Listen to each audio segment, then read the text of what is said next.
हे जग, हे दुनिया कुठं चाललंय काय कळानं झालंय सध्या. कलियुग एवढं बेकार आलंय ना, म्हणजे कुठल्या दिशेनं आपण चाललोय, म्हणजे आपण काय म्हणतात त्याला, विनाशाच्या दिशेनं आपल्या सध्या वाटचाल चालू आहे. आम्ही म्हणतो मेरे भाई, हे मानव ही प्रजाती जे पृथ्वीवर नाही पाहिजे. ज्या वेळेस मानव ही प्रजाती पृथ्वीवरून नष्ट होईल ना, त्या दिवशी पृथ्वी सुखी होईल, असं आहे सध्या. आपण म्हणतो स्वामी तिन्ही जगाचा, आई विना भिकारी, अशी एक म्हण आहे मराठीत. पण ह्या केसमध्ये आई कशी भिकारी ते तुम्हाला सांगतो. एवढी भिकारचोट बाई ना. चला सुरू करू. जाऊ दे, जास्त बोललो नाही. कसं आहे, जास्त बोलता येत नाही आता यूट्यूबवर. त्यांच्या गाईडलाईन काय नाही तर असे शिवाय येतात ना तोंडामध्ये, पण ते बोलू वाटत नाही आता. पण तरी सांगतो. तर गोष्ट आहे 2019 साली. आता लॉकडाऊनच्या टायमिंग थोडं बहुत मागं पुढं असेल. तिरुवनंतपुरम, केरळचं तिरुवनंतपुरम. तिरुवनंतपुरममध्ये राहणारी एक बाई आहे. आता त्या बाईला नाव देऊ आपण सोटी. तर या सोटीचं लग्न झालं 10-15 वर्षापूर्वीच. 10-15 वर्षापूर्वी लग्न झालं. एक 11-12 वर्षाची तिला पोरगी होती. म्हणजे 15 वर्षापूर्वी लग्न धरून चालू आपण. 15 वर्षापूर्वी लग्न आणि मुलगी 10-12 वर्षाची मुलगी होती तिला. आता लॉकडाऊनमध्ये हातात मोबाईल आला. नवऱ्याने मोबाईल घेऊन दिला. मोबाईलवरून ही सोशल मीडियावर आली. हिचं वय त्यावेळेस होतं काय 30 वर्षाची बाई. हिला त्या सोशल मीडियावर एक सोट्या भेटला. त्याला नाव आपण देऊ सोट्या. सोट्या होता कुठला, चेहरा पुलसरी. त्यांच्याकडं नावाला बेकार आहे, मला घेता येणं. ते काय झालं आता, तर तो होता चेहरा पुलसरीचा हे सोट्या. तर दोघांची ओळख झाली, दोघांचं बोलणं झालं. एक दिवस मग ठरलं हिने त्या घरातून पळून जायचं. सोटीने ठरलं घरातून पळून जायचं.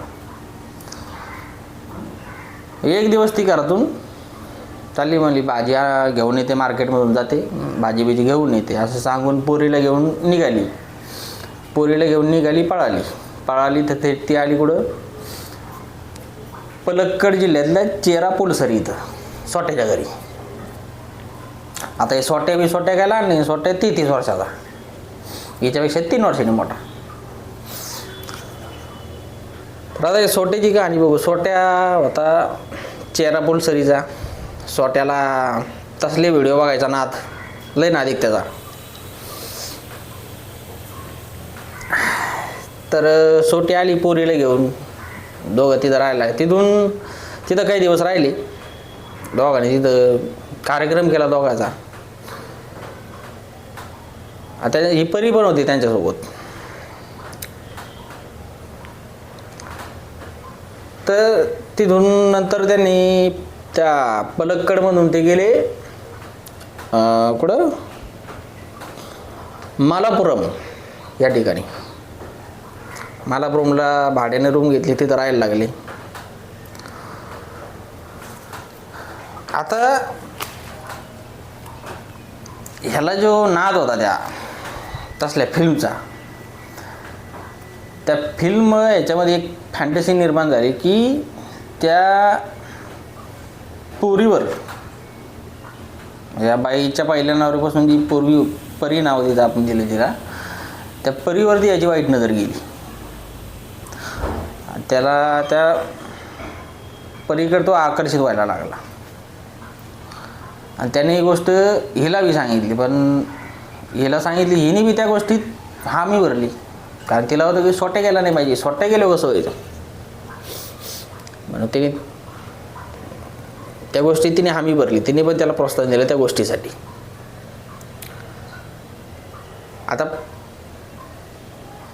त्या परीला या गोष्टीसाठी प्रोत्साहित करण्यासाठी त्यांनी काय केलं, तिच्यासमोर सेक्स करायला लागले, तिच्यासमोर दोघं संबंध बनवायला लागले. मग नंतर तिला यांनी काय केलं की ते लेकरू एवढे वेळ त्याला काय कळतं यांचं काय चाललंय, ते 10-11 वर्षाचं वय आहे, 10-11 वर्षात काय कळतं लेकराला. हे तिच्यासमोर नंगाबोंगा कार्यक्रम करायला लागले. नंतर त्या परीला संबंधामध्ये समाविष्ट करून घेण्यासाठी, या संबंध जे त्यांची चालू आहे त्याच्यामध्ये तिला घेण्यासाठी त्यांनी काय केलं, मग तिला ते व्हिडिओ दाखवायला लागले. ते व्हिडिओ दाखवायचे. मग नंतर याने ती ज्यावेळेस त्या गोष्टीसाठी तयार होत नव्हती ते यांनी तिला बिअर पाजायला चालू केली.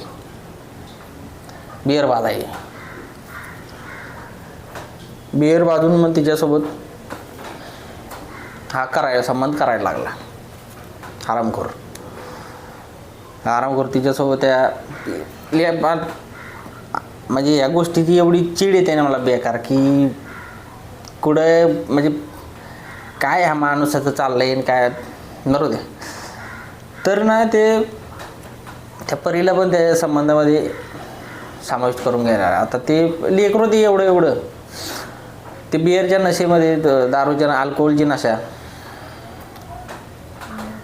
नशेमध्ये तिला काय, आता त्याला काय कळतं एवढ्या लेकराला.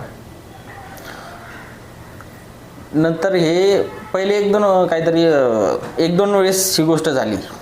पहिल्या नोव्हेंबर 2019च्या डिसेंबरमध्ये, आणि नंतर त्याच्यानंतर 2020च्या नोव्हेंबरमध्ये.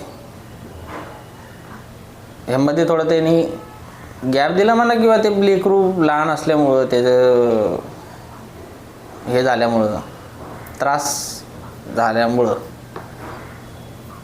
असेल किंवा काहीतरी, त्या गोष्टीमुळे त्याने थोडं हे केलं की ती त्या गोष्टी ॲडजस्ट झाली पाहिजे. तिला ती सवय लावण्यासाठी त्यांनी मध्ये तिला, आता तिने रिॲक्ट केलंच असेल त्या गोष्टीमध्ये, तर त्यांनी त्या गोष्टीत तिला आणखीन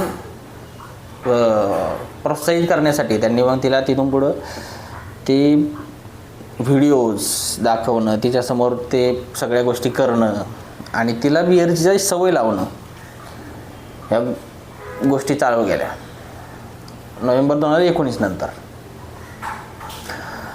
2020चा डिसेंबर ते ऑक्टोबर 2021 पर्यंत हे रेग्युलर चालू होतं.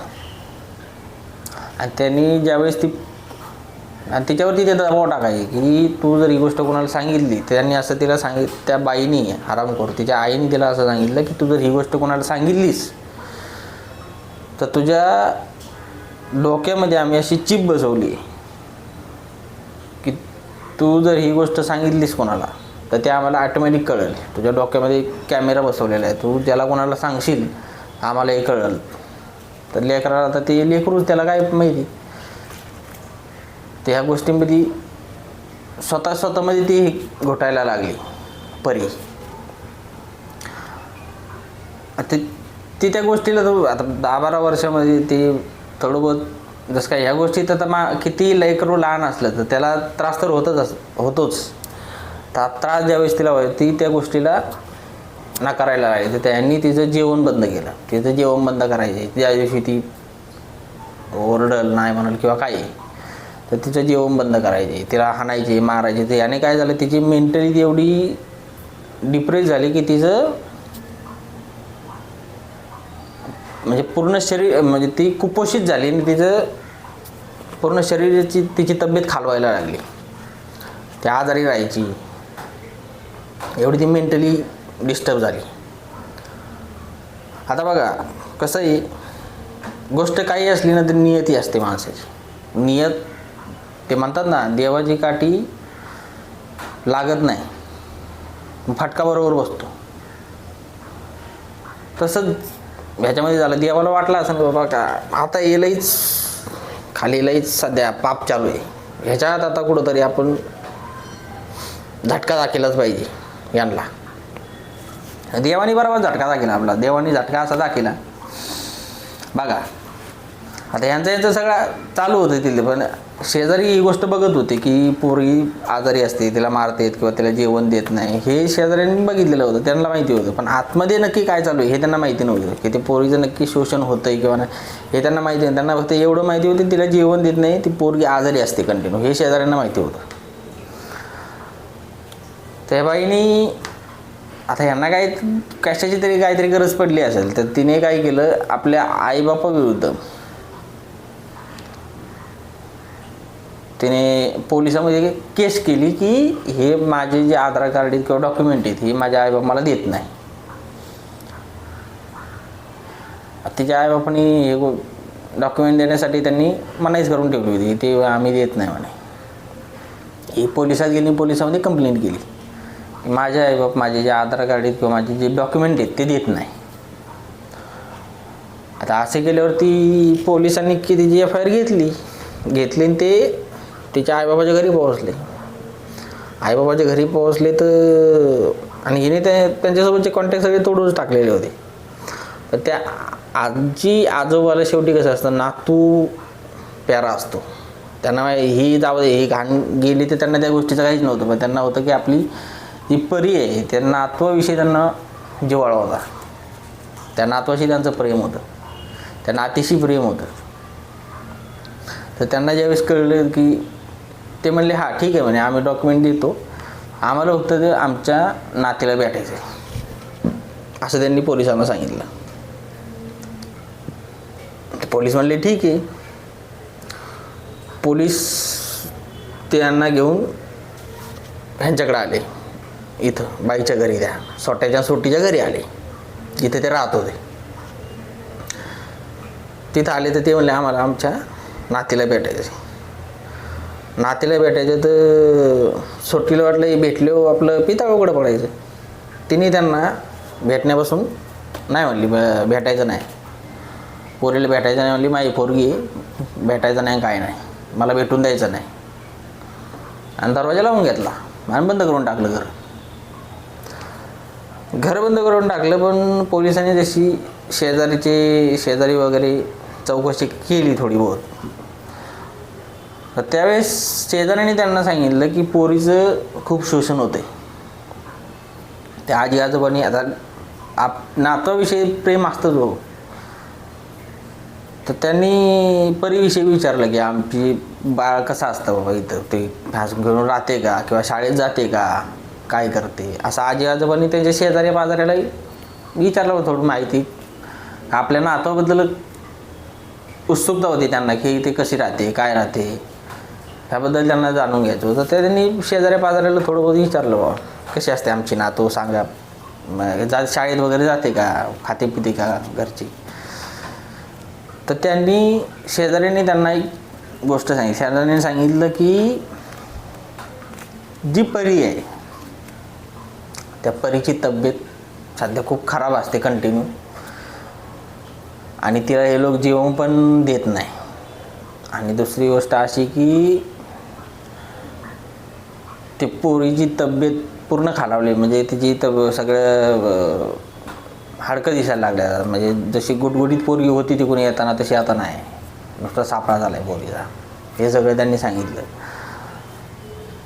आणि पोरगी कंटिन्यू म्हणजे गुमसुमत असते, ती काय कोणाशी बोलत नाही, काय नाही, घरातच असते, असं त्यांनी सांगितलं. तर ह्याच्यावरती त्या आजी आजोबांनी त्यांनी काय केलं, चाइल्ड हेल्पलाईन असते त्या चाइल्ड हेल्पलाईनला फोन केला. त्याच्यावरती त्यांनी तक्रार दाखल केली या दोघांविरुद्ध. तक्रार दाखल केल्यानंतर ते पथक तिथं आलं. त्या पथकाने या दोघांना कस्टडी घेतलं. परीला तिथून हे केलं त्यांनी ती परीची म्हणजे त्यांनी बघितलं की त्यांना आता त्याच्यामध्ये त्या ज्या चाइल्ड हेल्पलाईनमध्ये ज्या इन्स्पेक्टर होत्या त्या लेडीजच होत्या. त्यांनी ज्यावेळेस त्या पोरीला बघितलं तर त्यांना त्यावेळेस डाऊट झाला की पोरीची मेंटल हेल्थ बरोबर नव्हती, ती ट्रॉमामध्ये होती. मग तिथून तिला स्नेहिता म्हणून एक पोरांचं ते त्यांचा एक NGO सारखं आहे, त्याच्यामध्ये तिला हलवण्यात आलं. तिथं अशा पोरांची काउन्सिलिंग केली जाते, त्यांना सांभाळलं जातं त्या ठिकाणी. तिथं तिला हलवलं. स्टार्टिंगला पोरगी सांगायला काही तयारच नव्हती आणि या दोघांना अरेस्ट करून ह्यांना पाठवलं जेलमध्ये. पण तोपर्यंत ही गोष्ट त्यांना माहिती नव्हती की तिच्यासोबत काय होतं आहे. हे पोलिसांना तोपर्यंत माहिती नव्हतं. त्यांना ते एवढं माहिती तिचं कुपोषण म्हणजे तिचा छळ केला जातो किंवा तिला जेवण दिलं जात नाही, तिला मेंटली हॅरेस केलं जातं, एवढंच माहिती होतं. पण नक्की काय होतं आहे हे त्यांना तोपर्यंत माहिती नव्हतं.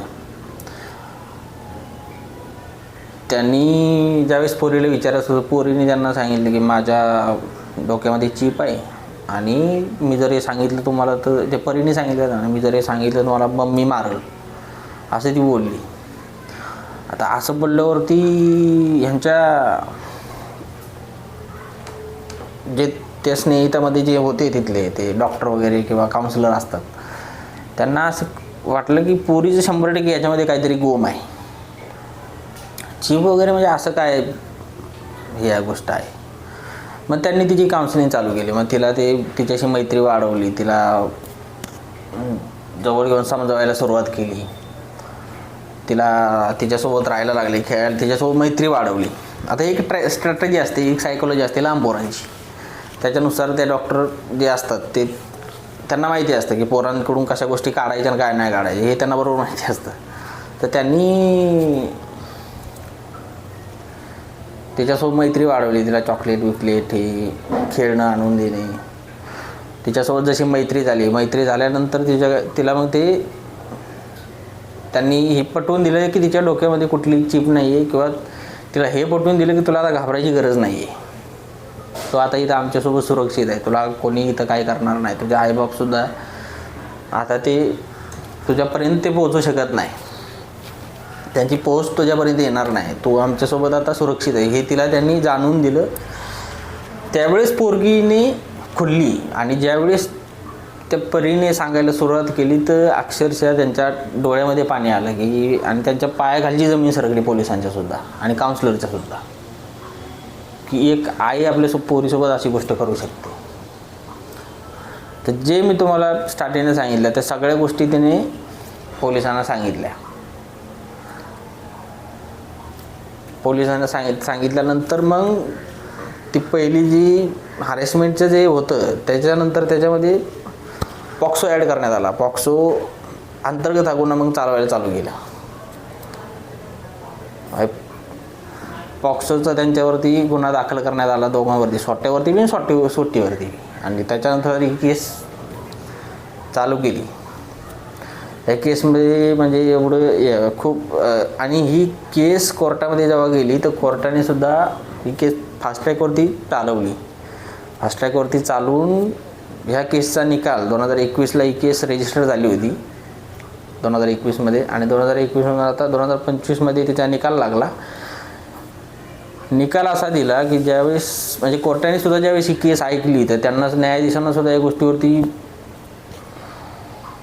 काय रिॲक्ट करावं, त्यांना पण ऐकून त्यांचंही डोकं हँग झालं असं न्यायाधीशाचं की एवढी अशी केस येणं.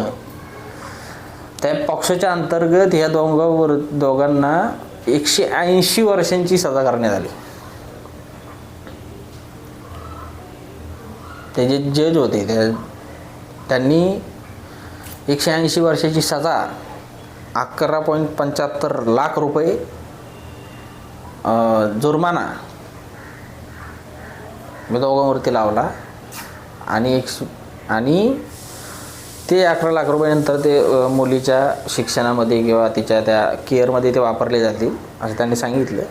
आणि जर ते नाही भरले तर आणखीन 20 वर्ष वाढून म्हणजे जवळजवळ 200 वर्षे. आता किती वर्षात मरते हे लवकरच मारावं पण किती वर्षात मरत येते त्यांना ते आता जेलमध्ये राहतील. पण त्या परिचय ज्या जर विचार काय त्या लेकराचं हे होते त्याच्यामध्ये काय होतं त्या लेकराचं. नव्हती आपली झक मारायची होती ती, तिला तिथं बापापाशी सोडलं असताना एकही नाही आई घालायची इकडे. व्यक्तीने त्याच्यासोबत काय करायचं होतं ते नागापुंगा कार्यक्रम करण्यात येते तिकडे, त्याच्या लाटणे का घालून घ्यायला काय हे होतं. त्या लेकराला सोबत घेऊन आली, त्याच्यासोबत असं केलं ते काय त्याची मेंटल स्थिती त्यावेळेस, म्हणजे काय मेंटल स्थिती असेल त्यावेळेस. तर कधी काय विचार ही दुनिया बुडाली ना, फक्त माणसं बुडावायच्यातले, प्राणी अजून बरे आहेत, त्यांच्यात अजून हे नाही. आणि बाया तर सध्यालाही फार या सोशल मीडियानी म्हणा किंवा फारच बिघडल्यात. असो,